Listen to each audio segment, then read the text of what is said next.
नमस्कार भक्तांनो, रामकृष्ण हरी. भागवत एकादशीच म्हणजेच विष्णू चरणी लीन होण्याचा अत्यंत पवित्र दिवस आहे.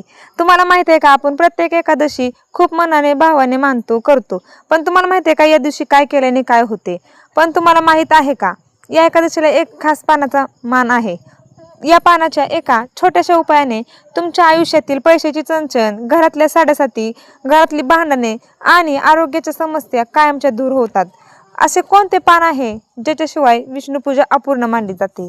त्याचा वापर कसा करायचा आणि त्याचे काय फायदे होतात, हे सर्व आपण आज या व्हिडिओमध्ये अगदी सोप्या भाषेत पाहणार आहे.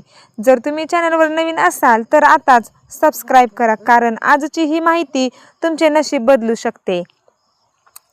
तर भक्तांनो, भागवत एकादशीला ज्या पानाला सर्वोच्च मान आहे ते पान म्हणजे विड्याचे पान, म्हणजेच ज्याला आपण नागवेलीचे पान किंवा तांबूल असे म्हणतो. शास्त्रात विड्याच्या पानाला अत्यंत पवित्र मानले गेले आहे.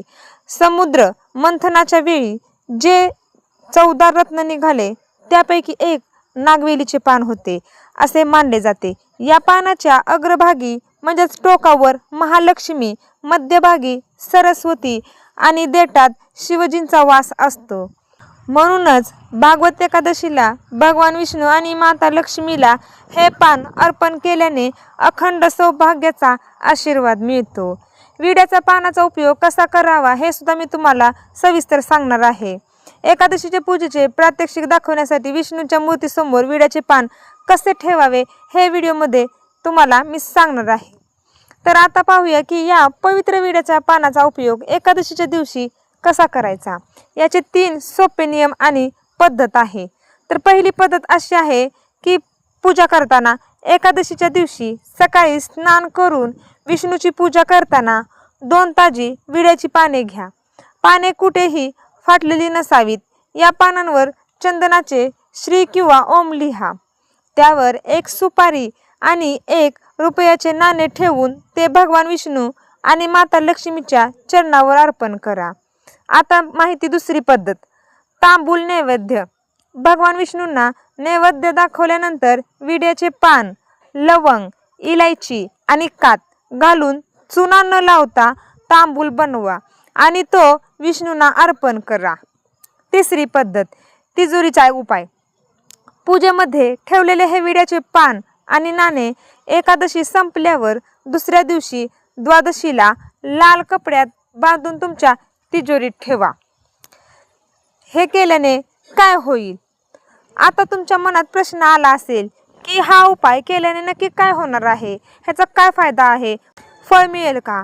याचे चमत्कारी फायदे ऐकून तुम्ही थक्क व्हाल. म्हणजेच आर्थिक चणचण दूर होणार.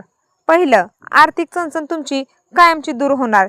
विड्याच्या पानावर नाणे ठेवून तिजोरीत ठेवल्याने माता लक्ष्मी स्थिर राहते. घरातील पैशाची टंचाई कायमची दूर होते आणि उत्पन्नाचे नवीन मार्ग मोकळे होतात. कित्येक जण म्हणत असतात, मी एवढी पूजा करतो, अर्चना करतो, तरी माझ्या घरात साडेसाती आहेच. तर हे उपाय तुम्ही करून बघा. दुसरी, घरातील नकारात्मकता नष्ट होते. जर घरात सतत वाद होत असतील तर एकादशीला विड्याच्या पानावरील विधीमुळे घरात सकारात्मक ऊर्जा निर्माण होते आणि सुख शांती नांदते. तिसरा, मनोकामना पूर्ण होतात. भागवत एकादशीला विष्णूंना मनोभावे विड्याचे पान अर्पण केल्याने विष्णू अत्यंत प्रसन्न होतात आणि तुमच्या मनातील प्रत्येक इच्छा पूर्ण करतात. तुमची प्रत्येक साडेसाती तुमच्या मागून काढून टाकतात. चौथी म्हणलं तर कर्जमुक्ती मिळते. जर तुमच्यावर खूप कर्ज असेल, तुम्ही काही दिवस झाले त्या कर्जाने खूप टेन्शन घेतलं असेल, तर एकादशीच्या दिवशी विड्याच्या पानावर लवंग, इलायची ठेवून हनुमानाला किंवा विष्णूंना अर्पण केल्याने कर्जाच्या बोजापासून लवकर आराम मिळतो. तर भक्तांनो, देव केवळ तुमच्या भावाचा भुकेला असतो.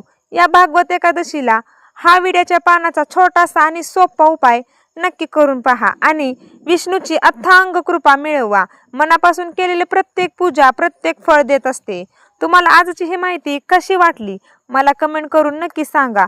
कमेंटमध्ये जय श्री हरी किंवा रामकृष्ण हरी लिहायला विसरू नका. हा व्हिडिओ तुमच्या मित्रपरिवारासोबत जास्तीत जास्त शेअर करा, जेणेकरून त्यांनाही याचा लाभ घेता येईल. व्हिडिओ आवडला असेल तर लाईक करा आणि चॅनलला सबस्क्राईब नक्की करा. पुन्हा भेटूया अशाच एका भक्तिमय आणि महत्त्वपूर्ण माहितीसोबत. तोपर्यंत धन्यवाद आणि रामकृष्ण हरी. जाता जाता कमेंट बॉक्समध्ये श्री स्वामी समर्थ कमेंट नक्की करून जावा.